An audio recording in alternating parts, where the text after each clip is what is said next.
and welcome to a special episode of Island Uplift's history class. And as usual, it is so good to have you. Well, as you know, your CSEC Caribbean History Paper 2 exam is approaching. It's almost here. And so I just decided to take some time to go through with you the broad topics for the CSEC Caribbean History for the CSEC exams 2022. Now, before you hear on your screen are the list of the broad topics. And of course, these are the topics under the specific themes that have been highlighted in the CSEC Caribbean History syllabus. So in theme 1, which is the Indigenous Peoples and the Europeans, the topics are migration and settlement patterns of Indigenous people in the Caribbean and South America, and also Spanish exploitation of Indigenous labor.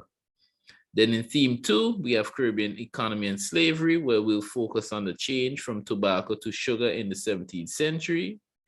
And then we'll look at slave labor on sugar plantations. Then in theme 3, which is resistance and revolt, we'll look at methods of resistance, then women in resistance to slavery, then the Haitian Revolution and its consequences. That's a big one. Then in theme 4, we look at metropolitan movements towards emancipation, specifically focusing on amelioration and the Emancipation Act. Then in theme 5, we'll be looking at adjustments to emancipation from the years 1838 to 1876, specifically looking at these three topics, or these three focus areas: missionary involvement in the free village movement, the consequences of the establishment of the peasantry, and the old representative system and crown colony government. And then in theme 6, which is Caribbean economy, we'll be looking at the crisis in the sugar industry by the late 19th century and the growth of the Cuban sugar industry in the 19th century. Then in theme 7, which is the United States and the Caribbean, we'll be looking at the Grenada invasion in 1983 and the reforms of the Castro regime in Cuba. Then in theme 8, Caribbean political development up to 1985, we'll look at the revolutionary reform policies after the Cuban Revolution and Puerto Rico's status with the USA. And then finally in theme 9, which is Caribbean society, we'll look at the role of trade unions in improving social and economic conditions, and of course, Caribbean celebrations. Now remember, this look is just basically an overview. I won't be going in depth into them, but even if it's just an overview, I hope it just really helps you to study, and I hope it helps you in your last minute preparations for this exam. So as we usually say, let's get into it. So the first one we're going to look at is theme 1, the Indigenous People and the Europeans. Now, one of the things we must focus on according to the CSEC syllabus, we have to focus on the migrations of the Indigenous people. Now, this is a little snapshot, and you will see a few snapshots from the episodes from Island Uplift here.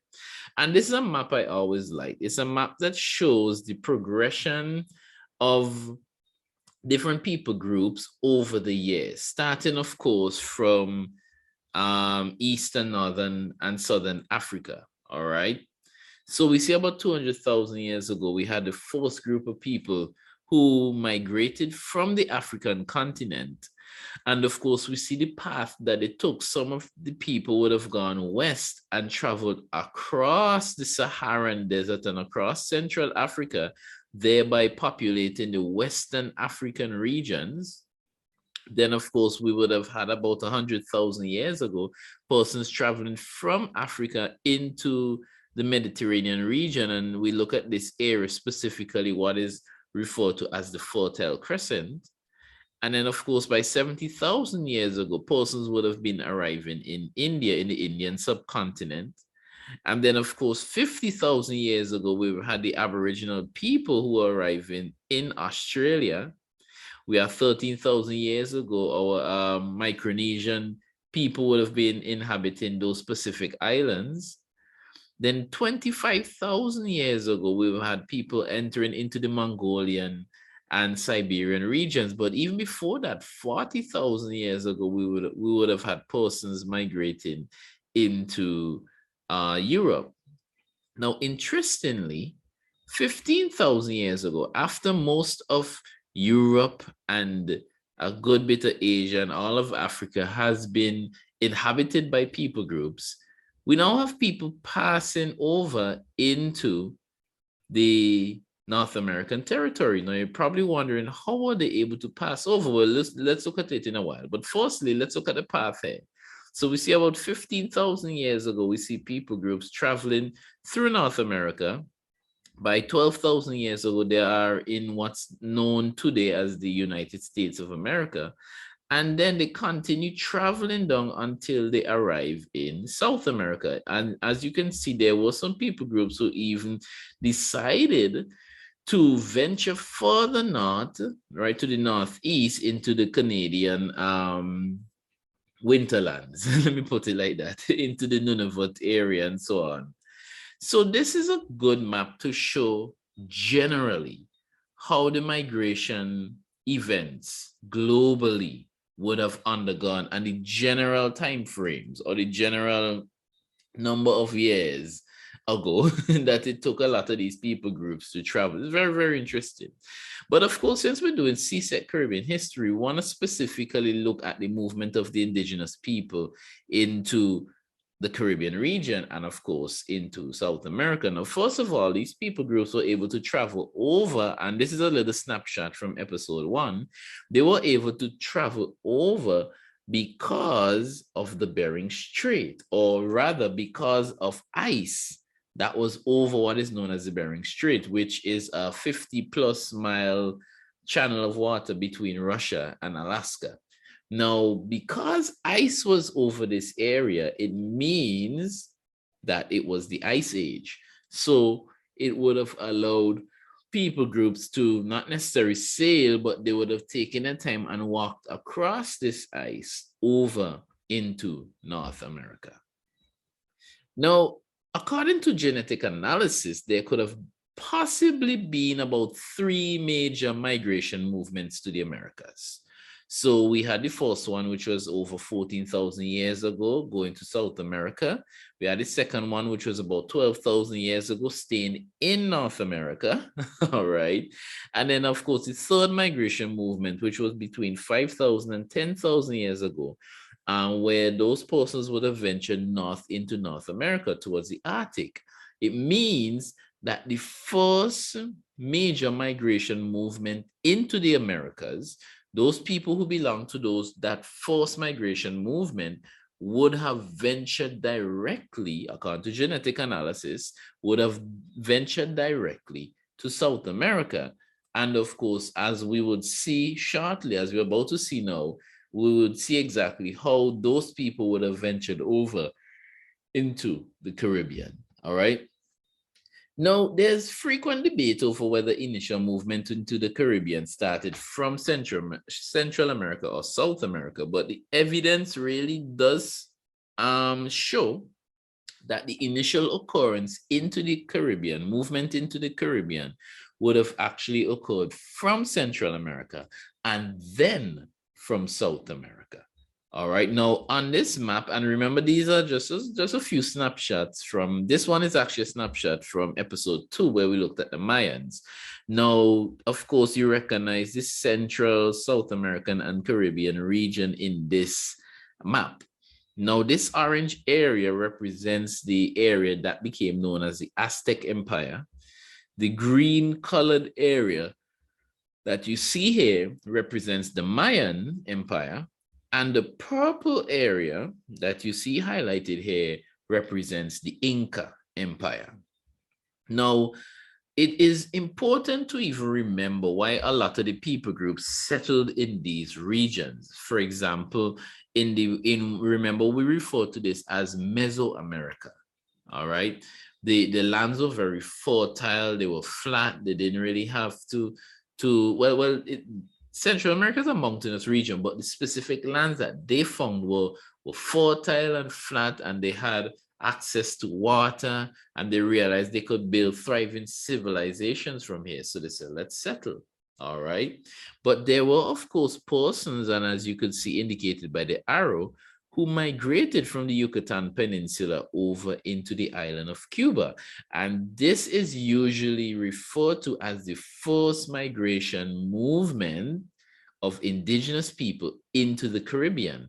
Then if you look on the map, you will see another pink arrow. It's coming from the area between Guyana and Suriname here, and it's going towards the island of Trinidad. This would have been seen, some people say it's the second major movement, or some people just say it's one of the first major movements of indigenous people into the Caribbean region. All right. Now, a lot of these indigenous people, when they occupied South America, they would have occupied South America, specifically the western lands, primarily in the Andean mountain ranges, because a lot of them, well, they were looking for suitable land. They was looking for suitable land, and they were hunter-gatherers. So being hunter-gatherers, they saw game, or they saw animals that they needed food and other resources from, and they decided to hunt those animals. But as the game animals that they hunted became extinct over many years, these people groups would have moved from the Western Highlands of the Andes, and they would have gone into the lower forested lands in Northern South America, in the area that we know today as like Venezuela and Eastern Colombia, right? They would have gone into those lands now while looking for more game, while looking for more animals to hunt, all right? Now, being a bit more specific in terms of how the people movement occurred, it is widely accepted that the first indigenous people to enter into the Caribbean islands themselves would have been a group that scientists gave the name the Casimiroid people, the Casimiroid people. They would have moved from the Yucatan Peninsula and from Central America in general into Cuba, with many of them making their way over from southern Cuba into Haiti, or let me just say in general, Hispaniola. All right. And then not too long after that, we would have had the movement of a group of people called the Otoroid people. And these people would have actually made their way initially from the Orinoco River, from the Orinoco River system and from the Amazon River systems in South America. They would have made their way into Trinidad, and then they would have made their way up the islands, which meant that at some point in time, both the Casimiroid and the Otoroid people would have met. We, of course, went through this more in-depthly, all right, during episode 1. So I would encourage you to really go and check it out so you can get more insight into that. Then as time went by, we had the movement of what we call the Saladoid people, who went even further than the Otoroid people. All right, this is like a second movement. This is a second movement of people here now. All right, and these Saladoid people definitely would have met the initial Casimiroid people. Then you had another movement now of a group of people called the Barrancoid people. But these Barrancoid people groups, they did not venture as far as the Saladoid people or the Otoroid people groups did. Instead, they basically dwelt in the Lesser Antilles. And then, now that we had the Saladoid people and the Casimiroid people, some of those people groups then ventured up into the Bahamas, and we would even see that they eventually became known as the Lucayan people, or the Lucaya Taino, right? Meaning the people of the islands. All right. And we dealt with that, especially when we were looking at the voyages of Christopher Columbus, which I think was episode 6. So you can check that out as well. And then finally, the most recent of indigenous people group migrations that we had was between the years 1450 and 1650, a 200-year period where we saw the people groups that we know as the Kalinago people groups venturing up into the Lesser Antilles. And a little fun fact, when they ventured up into the Lesser Antilles, it would have been when the Kalinago people initially arrived in the Lesser Antilles, they arrived just, we will say, just some decades before Europeans even arrived. All right, so that's pretty interesting. And so we see here in general, these are the 3 main people groups that occupied the Caribbean region by the time the Spanish came.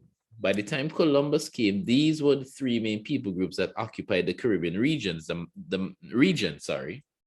The Mayans who occupied, the Yucatan Peninsula, the Taino who occupied the Greater Antilles and the Bahamas, and some of the Lesser Antilles as well, and of course the Kalinago people group who occupied the Lesser Antilles. So that's our look at the migrations of the indigenous people. Now, this is just a nice recap here. What you can do is probably just pause the video, just look at the recap, just let everything soak in. All right, and then we will definitely move on. Now, the next thing in theme 1 we have to know, of course, is we have to look at the Spanish exploitation of indigenous labor. Now, the Spanish would have had some serious impacts on the indigenous people, primarily negative impacts. All right, and we would have seen this in episode 7 when we looked at their impact on each other. So let's look at some of them. We have, for example, forced labor or systems of enslavement. And specifically, the Spanish would have had two major systems of enslavement: the repartimiento system and encomienda system. Now, this is just a little recap to help you to understand what these systems are. So the repartimiento system was also called a mita or cuatequil system. And repartimiento was the Spanish word for partition or distribution. Now, a percentage of the indigenous male population between the ages of 18 and 60, they were recruited to work for certain Spanish colonists by the Spanish crown for a week for pay. Now, about 5% of the indigenous population in any given colony or district would have been subject to work as laborers in mines, while 10% more would have been subject to do agricultural work. Now, by law, such work was not to exceed 2 weeks in agriculture and 5 weeks in a mine, but we know that these people didn't necessarily stick to the law. They were also only to do this 3 to 4 times per year. Now, the indigenous workers also had to be paid, but in most cases, Spanish colonists did not adhere to these protocols, or these standards rather, right? They ignore these legal requirements. So therefore, the repartimiento system, instead of being this paid system, it turned out to be a more forced labor system. And the next labor system that was used was the encomienda system. Now, encomienda system and encomendar, meaning to entrust, it consisted of a grant by the crown to a few privileged Spaniards who were namely known as conquistadors, who was a soldier or, well, conquistadors were soldiers, but the encomienda system was also applicable to officials or others of a specific number of indios. So they were assigned to them a specific number of native of Amerindian people groups. And of course, this happened in the Philippines as well. All right, but we're focusing on Caribbean history, but this happened in the Philippines as well. Now, the receiver of the grant, that was called an encomendero, could exact tribute from the indios in gold, in crops, or in labor, and was required to protect them and instruct them in the Christian faith. Wow. Officially, the encomienda system did not include a grant of land, but in practice, the Spanish crown allowed the encomenderos to gain control of lands inhabited by indios. Now, in this system, the Spanish crown attempted to define the status of the indigenous population. It was based upon the practice of exacting tribute, and they used to do this during the Reconquista, when Spain was fighting against the Moors who occupied Granada up to the year 1492. All right, and to hear more about that, you could check it out in episode 5. All right, that will give much more info on that situation. Then we had some other factors that would have impacted, or different ways, that the Europeans would have impacted indigenous people. So we had genocide, right? And of course, we saw in our episodes how the Spanish practically, ruthlessly, cold-heartedly killed out many indigenous people. And of course, we had the problem of diseases.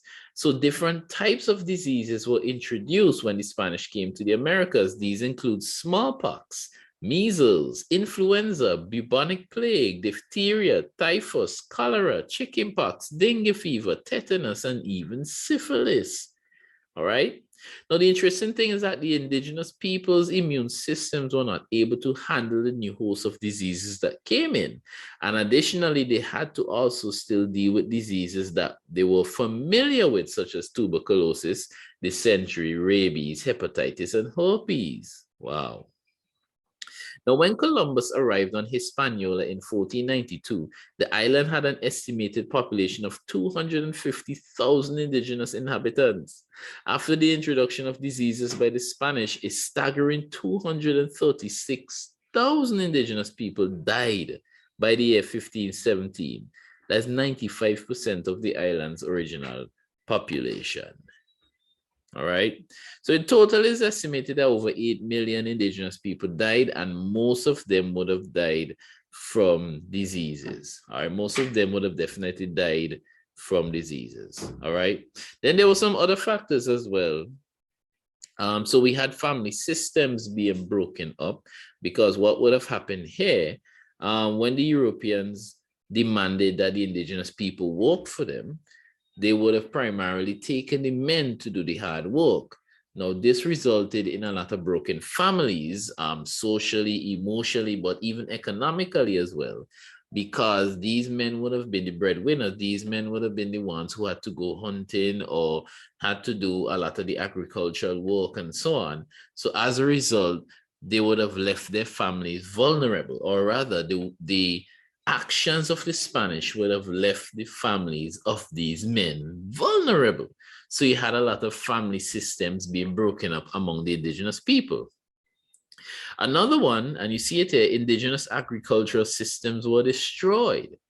Now, the thing here, and we mentioned this in one of our episodes, in episode 7 actually, where when the Europeans, brought in the livestock, their cattle and pigs and so on, they used to allow their livestock, even their horses, to trample on the agricultural plots of the indigenous people, to eat their crops and so on, and thereby destroying the agricultural systems that these people had set up.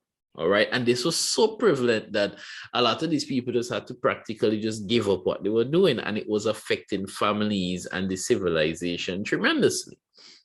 Meaning the Amerindian civilization, the Taino civilization. Then there was infanticide. Now, a lot of parents were saying, well, you know what? You know what's happening here? I rather my child die than grow up living under the Spanish. So as a result of that, a lot of them tended to kill their children just so that they would not grow up in the conditions imposed by the Spanish. Wow. Then there was the sexual exploitation of Taino women. Of course, many of these women were used as sex slaves. They were raped, they were molested, they were all kind of different things. The indigenous people lost their land and their sovereignty. Now, you remember that the Europeans had a lot of military backing. So even when thousands of indigenous people might try fight a couple hundred or so Spanish soldiers, because the Spanish soldiers had their guns and their weapons, their swords and so on, the indigenous people, to a great extent, didn't really stand a chance. All right. There were also changes in indigenous religious practices due to forced conversion to Christianity. All right. So a lot of these people were forced into adopting the European way of life, which include the religion that the Europeans would have adopted, that would have occurred from the Middle East. Now, there was a breakdown of indigenous culture as the indigenous people had to conform, and we just stated that, to a general European way of life. And in general, when looking at the impact of the Europeans and the indigenous people on each other, not just the Europeans on the indigenous people, but also the indigenous people and Europeans, in summarizing the relationship in both ways it goes, it's good to look at these categories. There were demographic changes. There was colonization. There was cultural imposition. Of course, we understand the culture, the colonization and the cultural imposition. Because you spoke about them, the demographic changes, well, the Europeans would have caused a lot of these people to be wiped out. And in terms of the other way around, Europeans would have also had certain relations with these people, which would have given birth to a whole new demographic of people who are a mixture between European and Taino, right? Then there was economic destabilization, primarily with the Taino people group. Then there was the introduction of crafts. This was mainly with the Taino introducing a craft to the Europeans. Agricultural products were introduced as well. There was also the provision of labor, and diseases were introduced. So you realize mostly the European impact would have been negative on the Taino, and the Taino impact on the Europeans would have been mostly positive. The interesting thing, though, is that the Taino people, and we mentioned this in episode 7, it would have kind of helped to alleviate what we call a Eurocentric view. Because before Europeans came to the Caribbean, it was as if they believed that everything centered around Europe. Remember, before Columbus came, a lot of these people didn't even know that the Americas existed, although there were accounts of Europeans actually making trips over to the Americas, and other people groups made trips over to the Americas as well before the Europeans. But their worldview was so Eurocentric that when they were introduced to these people, it brought about a lot of discussions that permeated throughout the centuries, that led up to the Emancipation Acts and led up to all the different ventures that were done to push for emancipation and independence and all these things, because you realize that there were more people and more lands than you thought. And these were sovereign people who had a culture, and even questions within Europe arose like, should these people and their sovereignty and their culture, shouldn't it have been respected instead of them being forced into slavery? You know, those kind of things you consider, all right? So these were the impacts that they had on each other. Now let's look at theme 2, where we focus on Caribbean economy and slavery. Now we're looking at the change from tobacco to sugar in the 17th century. Now the Caribbean was competing with tobacco that was grown from Virginia, that was in the United States. Now this was before the United States was independent. Virginia was just a colony, one of the first colonies. Virginia was able to ship over 5 times more tobacco in 1 year than the Caribbean islands of St. Kitts and Barbados. Now, the quality of West Indian tobacco was seen as inferior compared to tobacco produced by Virginia and the tobacco traded by the Dutch in Venezuela. Then the expansion of output for West Indian tobacco, it was not rapid. The demand for sugar in Europe began increasing. Sugarcane easily grew in the tropical climate of the West Indies. And after being expelled from Brazil when the Portuguese recaptured northern Brazil, the Dutch, who were exports at growing sugarcane in Brazil, they settled down in Barbados and taught the locals how to cultivate the crop. So this led into sugar replacing tobacco as the chief crop of the Caribbean region. Now, slave labor on sugar plantations. Now, on the sugar plantation, slaves lived in a village of their own. This was to separate them from the whites, therefore not creating a sense of unpleasantness for the whites, my lord. But, oh boy. They lived in mud and wattle or timber huts. Some people even refer to these as wattle and daub huts. They would also till small plots of land and use the food for sustenance or to sell for money. Now, these plots were usually in the less fertile parts of the plantation. Now, there were 2 types of laborers on a plantation. There were free laborers and there were enslaved laborers. Free laborers were either overseers who made decisions about the crops, supervised manufacture of the sugar, and controlled the labor force, There were also paid artisans who were like craftsmen who were very good at making different things. There were also clerks and bookkeepers. And finally, there were slave drivers. Now, a lot of these slave drivers, some of them were white, some of them were also mulatto or mixed. Based on your skin color, you could have been allowed to possibly be a slave driver, but you couldn't go beyond that, to be honest. Everything else was an all white thing. Even a lot of persons that held a lot of these high positions, a lot of them were sometimes illiterate. A lot of them were sometimes uneducated, but what saved them, what allowed them to have high positions, was their skin color. Now, the planter himself, the one who actually owned the plantation, would seldom be on the plantation, but he would leave it in the charge of an attorney who might have been another planter or a businessman. Now, in this context, the word attorney is not really used to describe a lawyer. It would have either been another planter or a businessman. All right. Now, that's the free labor, but remember we said there was also the enslaved labor. And there were three main types of enslaved labor on the plantations. There were field slaves, there were skilled slaves, and there were domestic slaves. Now, field slaves worked in the cane fields, they worked in a mill, they worked in the boiling house, the distillery, the provisional grounds, and of course, the animal pens. Skilled slaves were craftsmen and artisans who were skilled carpenters, distillers, masons, carters, boilers, etc., all those things. Domestic slaves worked in or around the plantation's great house. This is where the planter would be, right?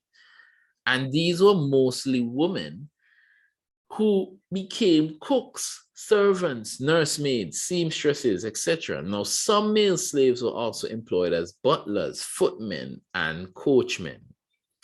Now, this is how the daily schedule of a slave would have gone. So you had the 5 a.m. roll call. Everybody had to get up at 5 a.m. Then from 5:30 a.m. to 9 a.m., you had your first session of work. From 9 a.m. to 9:30, you had a half an hour break. From 9:30 a.m. to 12 p.m., that's your second session of work. Then from 12 p.m. to 2 p.m., you had lunch. And then from 2 p.m. to 6 p.m., you had your third session of work. Then 6:30 p.m., you had everybody return to their slave huts. Now let's look at theme 3, which is resistance and revolt. Now, methods of resistance. And there were 4 main methods of resistance that were observed in this time. First of all, there was passive resistance. This is where you had, for example, slow working and malingering, pretending ignorance, deliberate carelessness, pretending to be ill, telling lies, running away, slave suicide, breaking slave laws, or even plain out refusing to work. Now, with passive resistance, they would not have engaged in direct fighting, but they did things to hinder the work, thereby resisting what the colonizers were trying to do. So, for example, you mightn't go and beat him up, but if you refuse to work, I mean, it might result in you getting beat up. But if you pretend to be ill, you're always sick, you're very sickly and so on. This was actually methods of resistance for these people. Quite interesting, all right? A second method of resistance was Amerindian influence resistance. Along with passive resistance, they engage in revolts, running away and joining up with hated enemies, following the response of the Taino to Spanish enslavement. As a matter of fact, not just the Taino, but even following what the Kalinago people used to do. Although, to be honest, the Taino were enslaved, but the Kalina, it was far more difficult for Europeans to try and enslave the Kalinago people. All right. But this point is just really saying that resistance, one of the motivating factors for a lot of the African slaves to resist slavery would have come from them observing what would have happened with the Amerindian people groups, the Taino and the Kalinago people groups. Then there was African cultural resistance. So Plantations, weirdly enough, actually helped to foster African culture, thereby slowing the impact of European culture on the Africans. The Africans were able to retain their beliefs, customs, music, dance, and skills. Their proto-peasantry activities also helped in resistance, where they used traditional methods in growing, sharing such methods and produce among their family groups. Then there was active resistance, and active resistance is what we know. That's where you go and damage somebody's property. That's where you go and maim somebody's livestock. That's where you go and steal, from somebody. That's where you go and even murder and kill someone. Wow. Wow, eh? But women also had a huge part to play in resistance to slavery. Now, enslaved women worked alongside men and were valued more for their ability to work than their ability to reproduce. They were punished like the male slaves, and they were prevented from having rights, primarily political rights. They were also prevented from mixing with other groups in the society. However, women cultivated provisional grounds, which made them traders. Now, being traders, they could easily spread news within the plantation.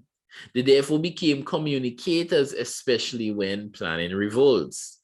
Now, mothers resisted slavery by teaching their children about indigenous African cultures, and then enslaved women sometimes practiced forms of contraception, abortion, and even infanticide to deprive the masters of gaining more slaves. Wow. My Lord. Now we go on to the Haitian Revolution. And in understanding the Haitian Revolution, these are the series of events I like to encourage persons to just ensure that you have a grasp of when you're studying. So, of course, you must know how it was impacted by the French Revolution. All right. Also, what I like to highlight as well is understanding how they would have even been motivated by the Kaninago people group, but that's for a time for another discussion. All right. Or that's a discussion for another time. Anyway, so how it was impacted by the French Revolution, then you must look at the slave rising of Cap Français, which was in 1791, then the Jacobin Commission in 1792, then the British intervention in Saint-Domingue in 1793, then, of course, everyone knows this name, Toussaint Louverture's rise to power, then Toussaint Louverture's domination of Saint-Domingue and the constitution that he helped form, and then, of course, the constant struggle between Toussaint Louverture and the emperor himself, Napoleon Bonaparte.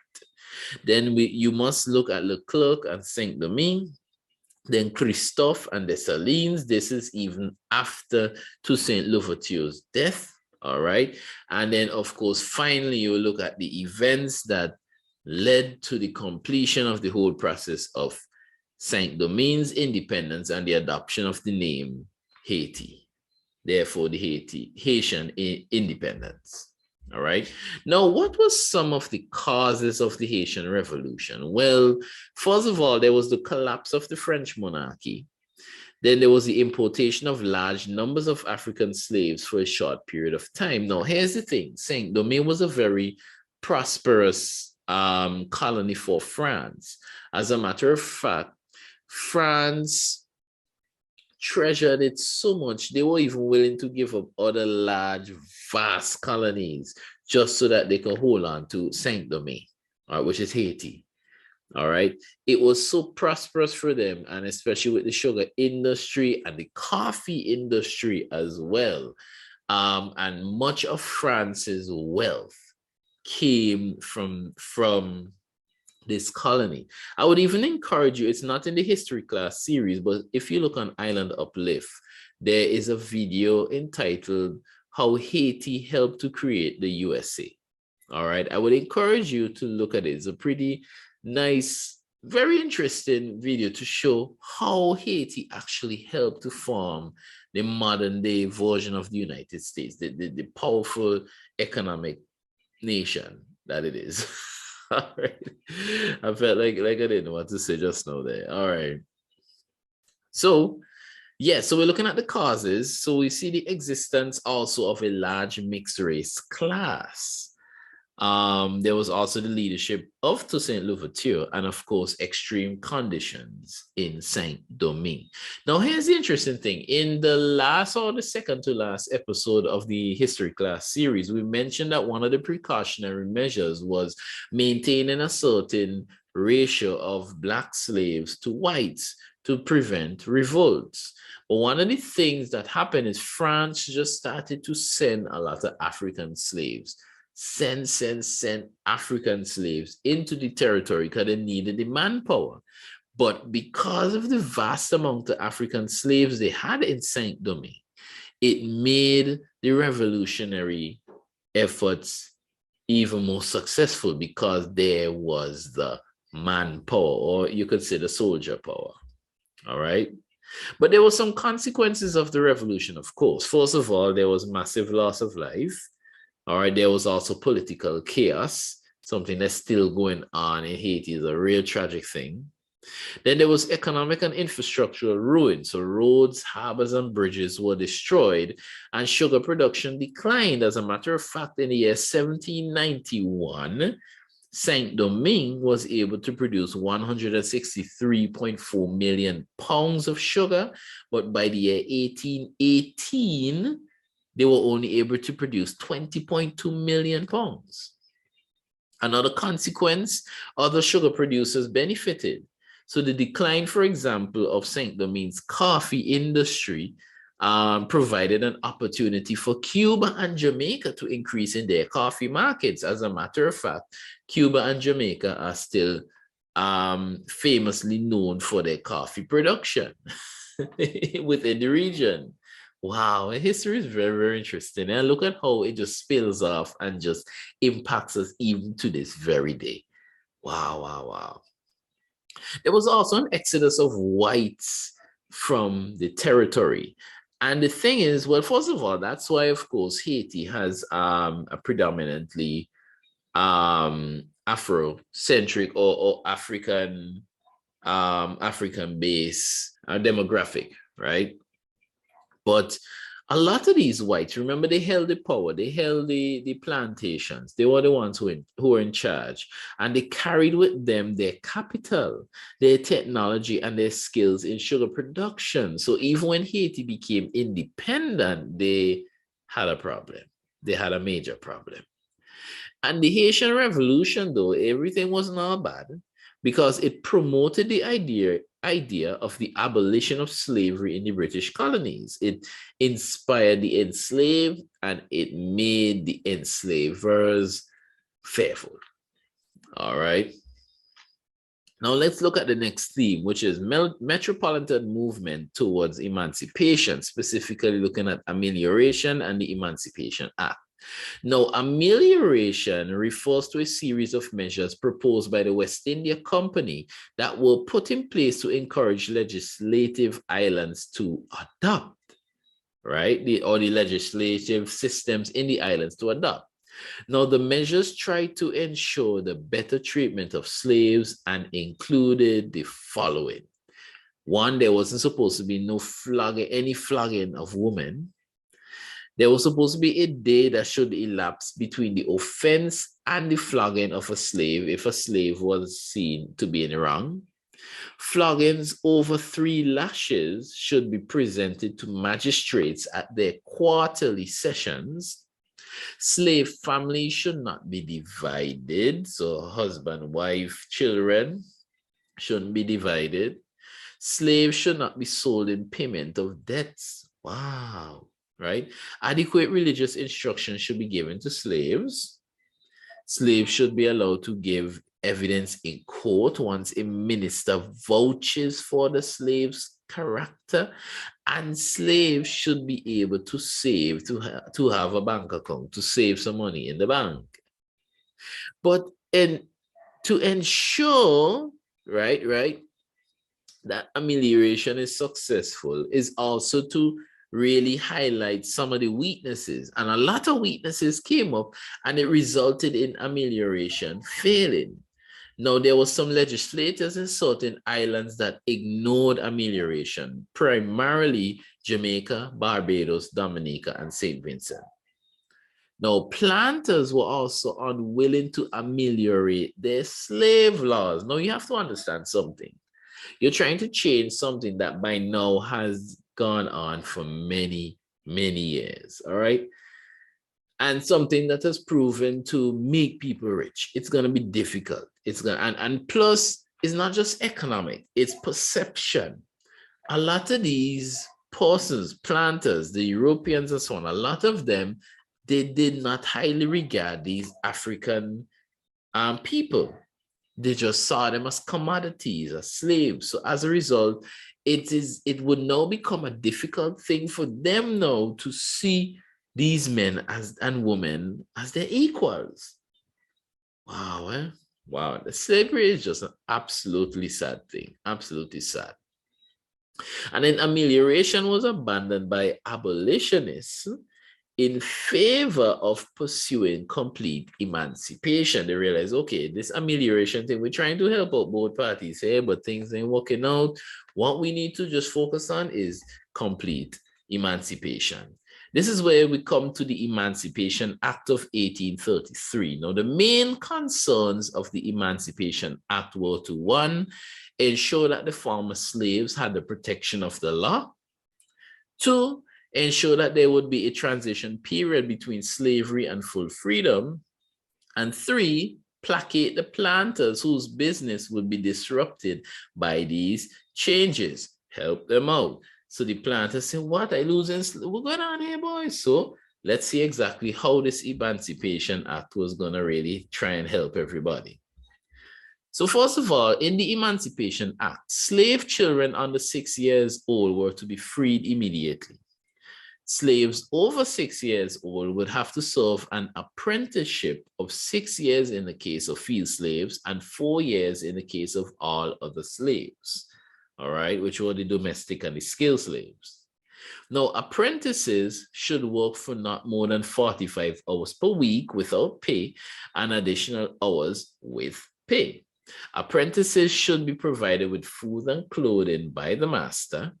Now check this, a compensation in the form of a free gift of 20 million pounds should be paid to slave owners throughout the British Empire on the condition that local legislatures pass laws to bring emancipation. Wow, so you say, listen, you probably might want to hinder this thing because you're thinking about your money, but we're going to have some funds and we're going to bring these funds to you and it's going to be good.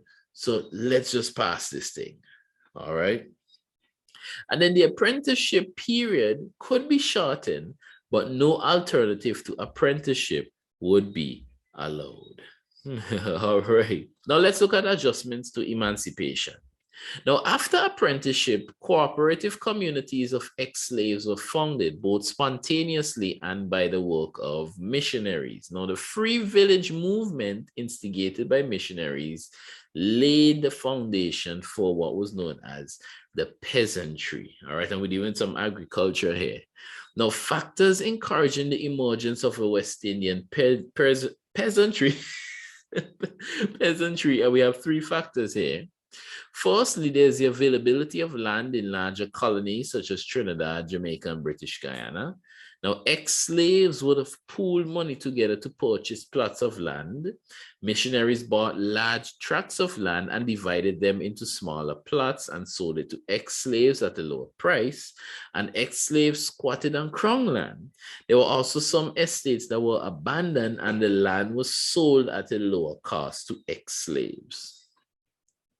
Then there was experience as small-scale farmers during enslavement. Now, such experience helped many of the ex-slaves to move away from the plantations. They also sold produce in the Sunday markets, and they were able to save small sums of money, which helped to buy land when they became free. And of course, there was the work of the missionaries. Now, missionary groups assisted in the acquisition of land. Their work helped to grow the free village movement. Now, there were some factors that hindered the development of the West Indian peasantry. So firstly, there were problems with the acquisition of land due to high rents, lack of crown land, and planters' reluctance to sell. Then planters charged high rents on land, and the peasants could not afford these. Planters also used legislation such as the Squatters Act and the Tenancy Act to make it difficult for peasants to acquire land. All right. Wow. And then there was the old representative system and the crown colony government. This is another topic that they want you to know under this theme. Now, the old representative system, this was a system of government which consisted of a governor, an assembly, and a council. And then there was also the Crown Colony, which was a system of government prevalent in the British West Indies until the colonies became independent in the 20th century. Now, firstly, the old representative system. Now, this is a snapshot from episode 16, where we looked at the British colonial system. And one of the things we saw is that under the Crown Colony system, the aim of England was to convert our colonies into like miniature Englands or miniature Englands. So as a result, England had a king, the House of Lords, and the House of Commons. Therefore, a crown colony must have the governor, the governor's council, and of course, the assembly. All right.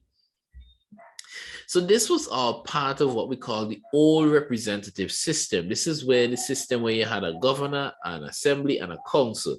The council was like how a prime minister would have his or her cabinet, but the assembly would be not just the prime minister and some elected members of the cabinet, but also elected members who would be on maybe like the opposition. All right.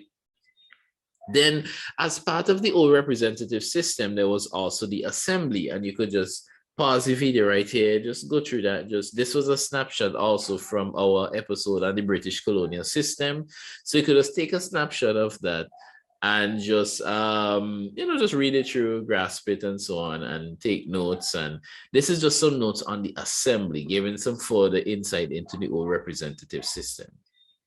Now, the Crown Colony government, it came after the old representative system, and it was adopted after the Morant Bay Rebellion in Jamaica. Now, 4 considerations were made in adopting it. Firstly, the governor of Jamaica argued that strong government was needed to ensure that no more rebellions of that sort happened again.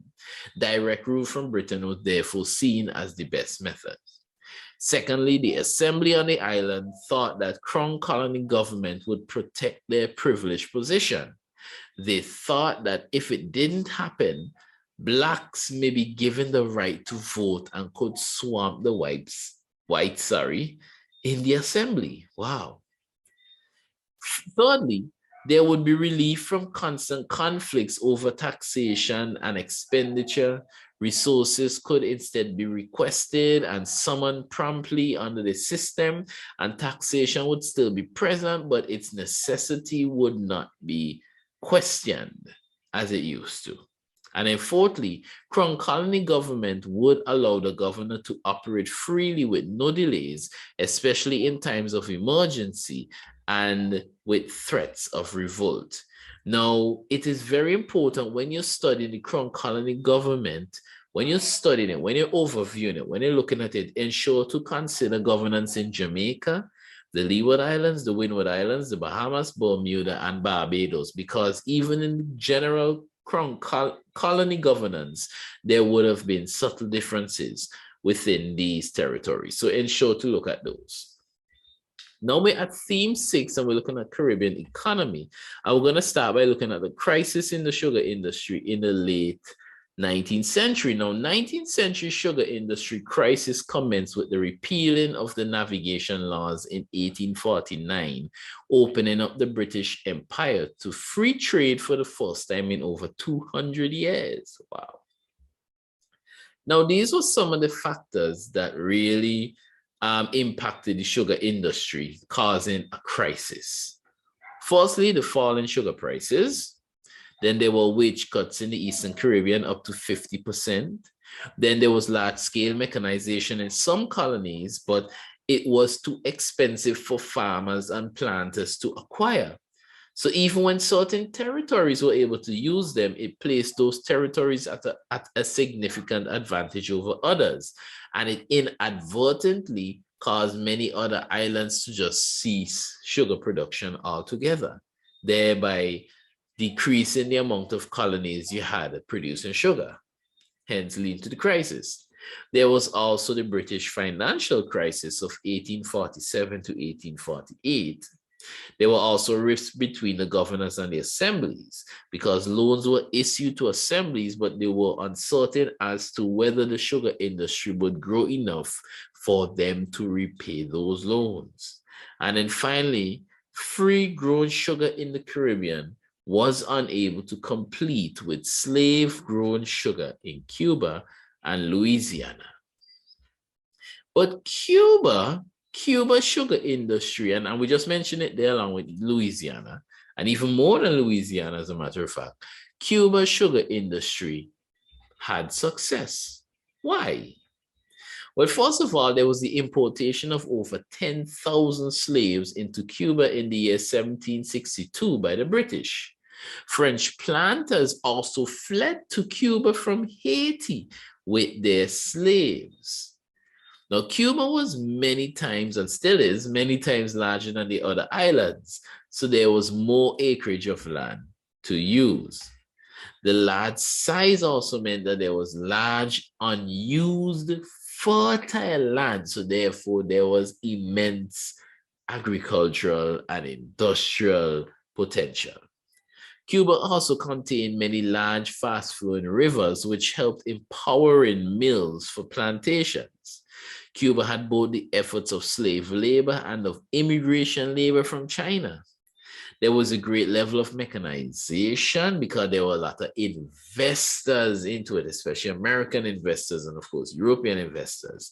The production of refined sugar with increased advancements in processing was occurring. Cuban sugar was seen as extremely high-quality sugar, so people preferred to buy from Cuba. And of course, market is a major factor. Cuba's market was tied closely to the American trade, with America choosing to buy whose sugar? Cuban sugar. All right, so that's why the Cuban sugar industry became so successful. Let's look at theme 7, the United States and the Caribbean.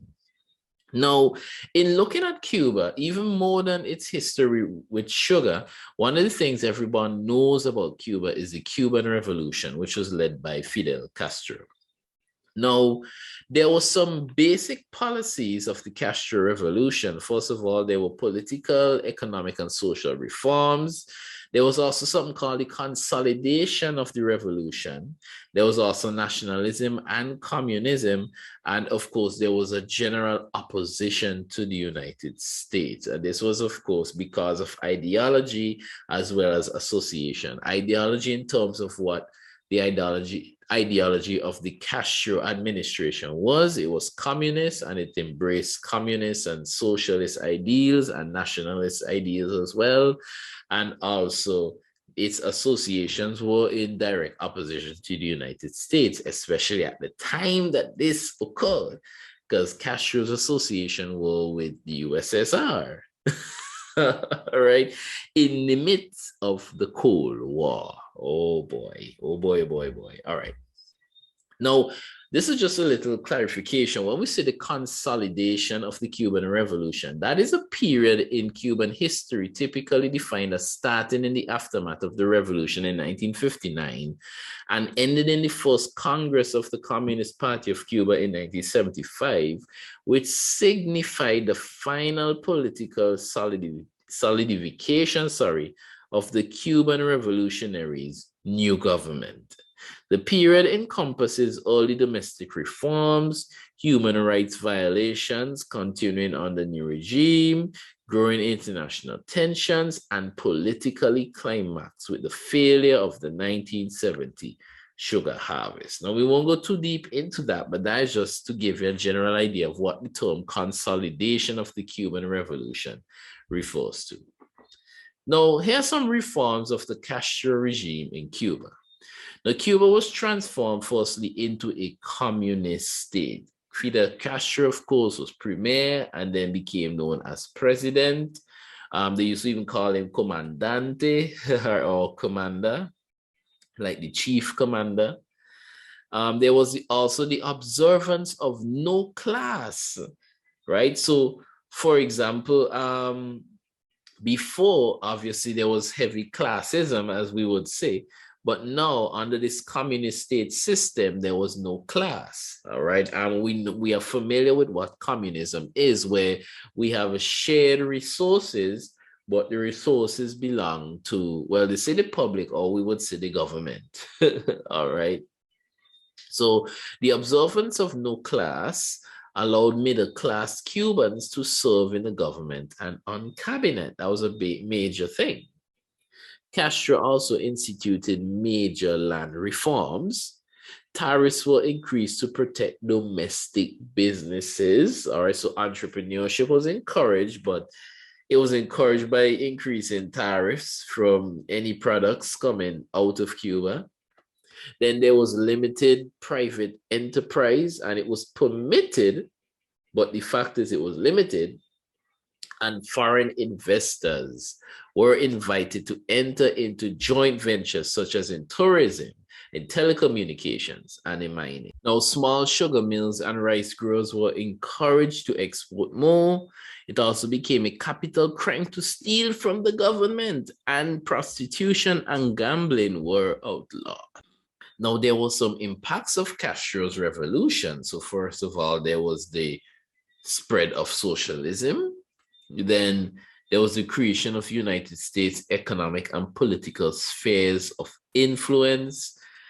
There was anti-communistic campaigns. And of course, this whole Cuban issue, especially with the Cuban Missile Crisis, it really heightened the effects of the Cold War. Now, the effects of the Cold War actually began before Cuba. It actually began with the end, or coming down to the end of World War II, even back in the days with Joseph Stalin, but it spilled off and became even heightened as a result of Cuba's ideology and association with the Union for Soviet Socialist Republic, USSR. All right. Now, what was the United States' response to this? Well, of course, we know this one. For years, the United States had a very serious embargo against Cuba. All right. So there was political and economic embargoes. There was also ideological warfare. There was also military interventions. And of course, it's like the Bay of Pigs invasion and so on. And of course, international pressure. I know this is weird, but I remember looking at the episode of this show, and oh yes, the Golden Girls. I'm not a fan of it, but I was looking at it, and one of them were making a joke and saying if they're gonna live in Florida. And the other one said yes, and she says, so close to Cuba. So you can see even in popular culture, Cuba was even seen as such a threat. Then we had another interesting occurrence, and the Cubans had a part to play in this as well. The Grenada invasion of 1983. Now, the New Jewel movement, led by Maurice Bishop, carried out a revolutionary coup in response to the then Grenadian Prime Minister Eric Gary's repressive leadership. Fun fact, this guy Gary, he was known as a very eccentric guy. He even started believing in things like UFOs and so on and so forth. He used to say a lot of very eccentric things in public too. All right. Now, Maurice Bishop formed a government which was referred to as the People's Revolutionary Government, or PRG, which instituted many reforms in Grenada: health reforms, education reforms, land reforms, different things. They did a lot of things. However, Bishop's association with communist Cuba and the USSR, with Cuba helping to build an international airport on the island, and a power struggle occurring in the government, which led to the execution of Bishop, the United States invaded the island during Operation Urgent Fury on October 25th, 1983. Now, as a result of this, 58 people were killed in a conflict with over 800 Cuban workers captured and returned to Cuba. Now, this whole thing was very frightening for the US because even though Grenada seems small, if in the eyes of the United States, Cuba was already a threat. Now, the thing is, before Cuba, even before the Cuban Revolution, Russia was a major threat. But Russia seems so far away and it seems untouchable. So it's like, okay, you know what, leave them there. But then you saw that communism was now seeping into Cuba. And then, wait, hold on a second. Could it possibly be seeping into Grenada? And of course, the United States got very threatened with that because it said, oh my Lord, because it said, is this the Cuban Missile Crisis all over again? Oh boy.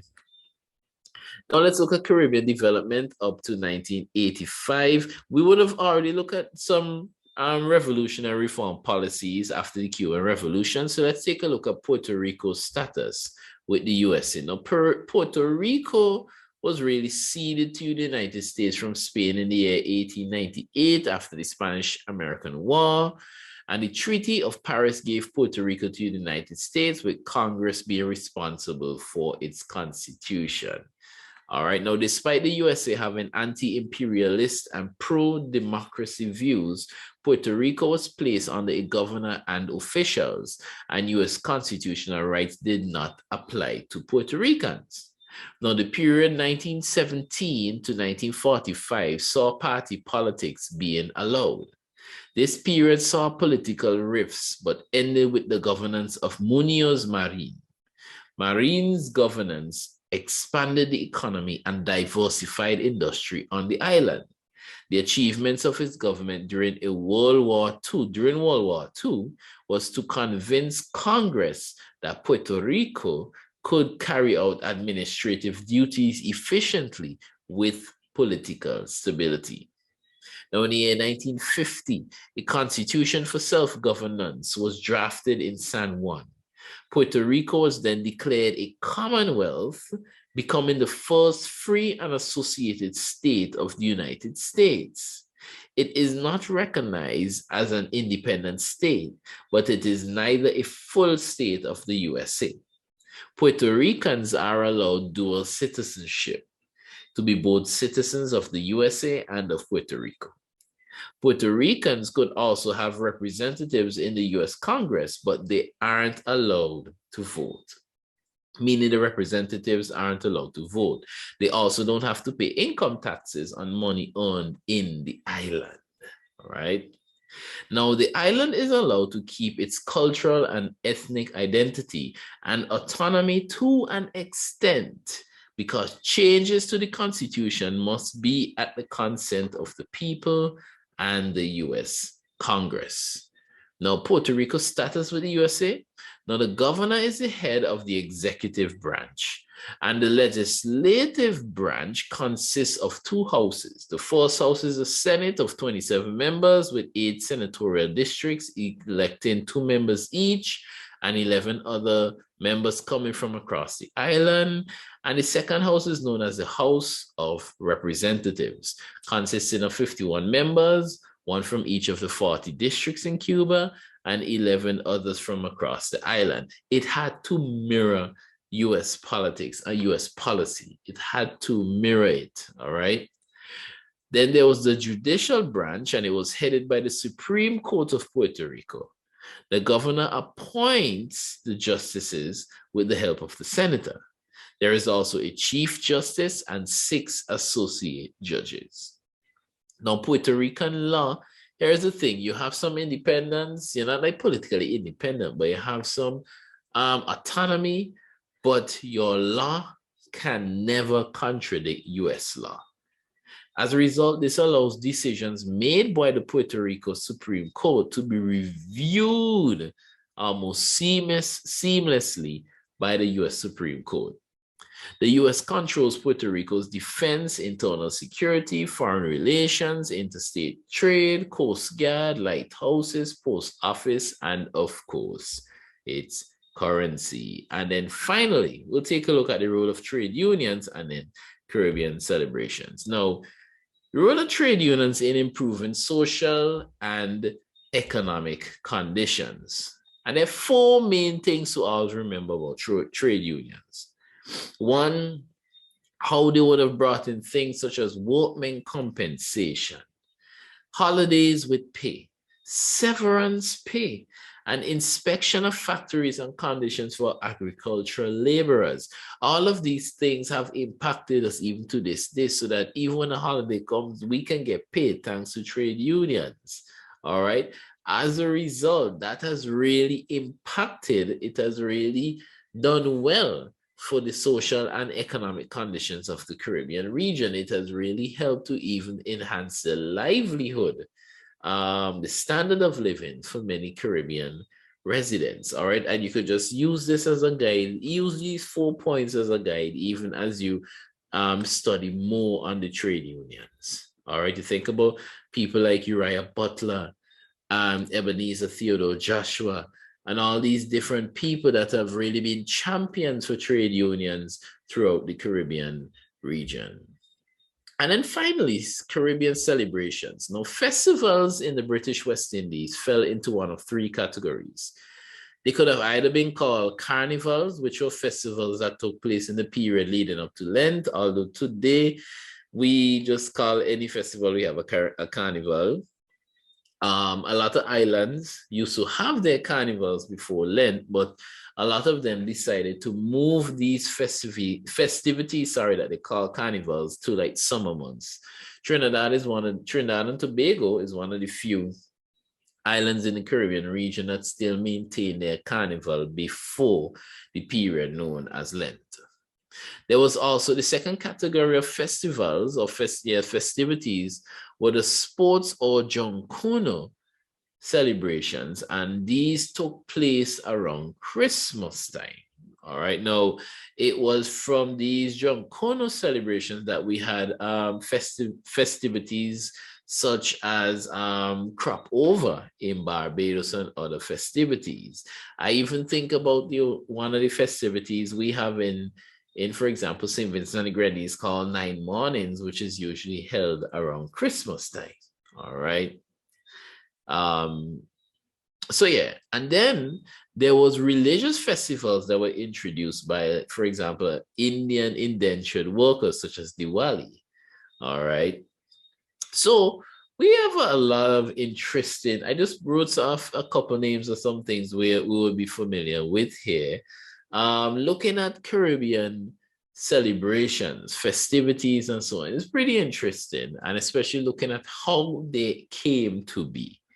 All right. So even as I am wrapping up here, I just want to give you some tips in writing a history essay.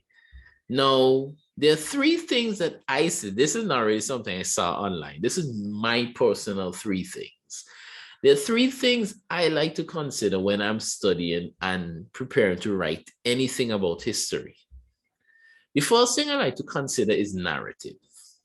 Now, narrative refers to the story or how a story progresses. Now, a lot of times I think that we make the mistake when we are studying history or encouraging persons to study history, we tend to emphasize memorization over understanding things like narrative. So for example, we're looking at this story of Christopher Columbus. We expect students to memorize all the dates, the 1492 dates, the specific date in October that he landed, all these different things. We focus a lot on those things, but do we understand the narrative? Like you could ask somebody, in what year did Christopher Columbus land on the island in the Bahamas? You could say, oh yeah, in the year 1492. But if you ask somebody, what are the series of events that actually led to Europeans arriving in the Caribbean? Then that makes you think, you say, wait, that's why it's important to understand the narrative. That's why when you look at the history class series that I do here, I tend, instead of just doing episodes sporadically, I tend to do it in a way to create somewhat of a story. All right. I hope it works. I like to look at it like that. Second thing I like to consider when studying and writing about history is context. Now, one of the things you have to understand is the context that occurred in the days of the Taino and Kalinago people. That time was not the same as now. They didn't have the internet, so therefore they did not have certain socializations that many of us would have had.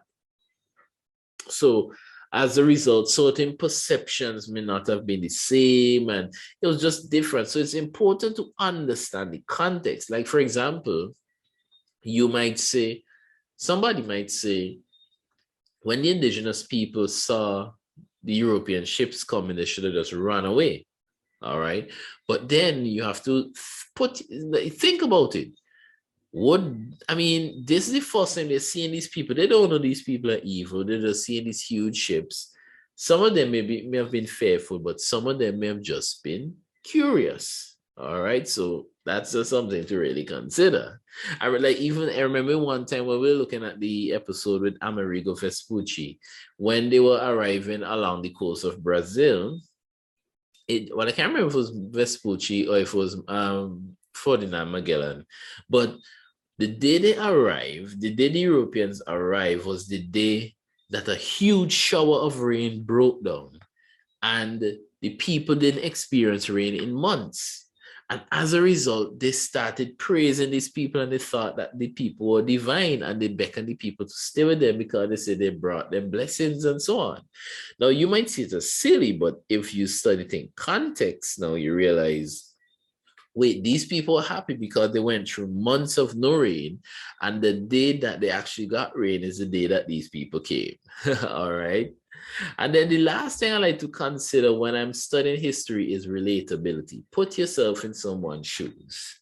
All right. Even before you try to memorize all these details and so on, consider the narrative, the context, and be relatable. Try and see how a situation is relatable even to how you understand certain things. Like, for example, Columbus wanted to say, you might say, what's the rationale behind of that? But put yourself in Columbus' shoes and look at what was the general trend in those days, or look at what would have motivated him. Look at what would have, for example, motivated a man like Toussaint Louverture to push towards the whole Haitian Revolution. Like, look at those things and look at what would have really pushed certain things. Think about the desperation of Napoleon Bonaparte when, after the Haitian Revolution, just because he needed money so badly, you would say, what? You will give up the whole Louisiana area? But he needed money so bad that he was willing to give up that vast amount of land just so that he could get money, or else the French economy would have perished. So he sold it to Thomas Jefferson. Thomas Jefferson bought it. And of course, he had the expansion of the United States. That's a cool story, by the way. And I actually mentioned that in my video, how Haiti helped to create the USA. You should check it out. All right. So when you're writing your essays, please ensure have a good introduction, especially in the last section where you have to write like a 25-mark essays and so on. Have a good introduction. If they ask you something, don't just fly straight into it, but introduce it good. Don't beat around the bush, but have a good introduction where people could see that you're progressing with your story here, especially if they ask you to write a letter, because, CXC loves to ask students to write letters. You're always asking to write a letter to a slave owner or to the king or something. They love to ask you to write letters. All right. Then know the facts and pertinent points and dates based on what the question is. So now this is when memorization would come into play. All right, memorization now is a great tool after you have grasped narrative, context, and relatability. Then use paragraphs to highlight individual points. Don't try and mush all your points into this really massive paragraph, but know how to transition from paragraph to paragraph and know how to really highlight the points properly in each paragraph. Don't make it too lengthy, but don't make it too, Let the narrative of the essay flow and make sense. A beginning, a middle, and a conclusion must be seen. Let it make sense. Don't be speaking about Haitian Revolution and they go into something, then they go into here, let it make sense, and ensure that when you read that essay, when your introduction, in your beginning, your middle, and your conclusion, you know you're not straying from the question. And conclude it briefly, accurately, and effectively. All right. Well, my people, this has been my overview of the broad topics for CSEC Caribbean history. I really hope it helps you. I really hope it helps you. And of course, I know that you're doing your CSEC exams, but of course, our next episode of the history class series is coming up. In our next episode coming this weekend, we will be taking a look at the sugar revolution. So I encourage you to stay tuned and get ready for that episode. And as I would always say, this has been another episode of Island Uplift's history class, and I hope to see you in the next one. But for now, class dismissed.